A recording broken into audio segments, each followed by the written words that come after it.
عمرك سألت نفسك إزاي الشامبو بيخلي شعرك نظيف فجأة؟ هل هو سحر ولا في علم شغال ورا الكواليس؟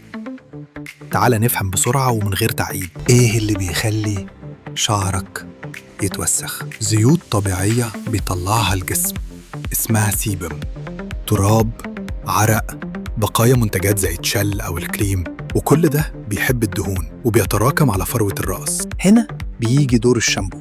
الشامبو مش بس ريحة حلوة، هو عبارة عن مزيج من المية، سيرفاكتانت، والمادة الفعالة. السيرفاكتانت دي عاملة زي وسيط اجتماعي، جزء منها بيحب المية، جزء بيحب الدهون. يعني بتدخل وسط الأوساخ اللي على شعرك وبتفكك الزيوت وبتحبسها جواها. أول ما تغسل شعرك كل ده ينزل مع المية. طيب هل الشامبو بيضر الشعر؟ لو بتستخدم نوع قوي كل يوم ممكن ينشف فروة راسك. الشامبو الصح ينضف من غير ما يبوظ التوازن الطبيعي للزيوت. اختار شامبو خفيف لو شعرك جاف، أو شامبو طبي لو عندك قشر. خد بالك من نقطة مهمة، الرغوة مش هي اللي بتنضف شعرك، الرغوة بس نتيجة تفاعل كيميائي شكلها بس بيطمنك، لكن التنظيف الحقيقي بيجي من السيرفاكتنتس.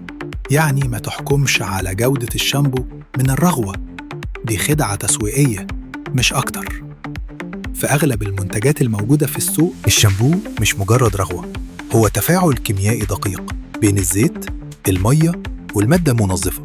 دلوقتي لما تغسل شعرك هتبقى فاهم إيه اللي بيحصل بالظبط. لو حبيت تعرف أكتر عن جسمك بطريقة بسيطة اشترك في القناة واستنى الفيديو الجاي.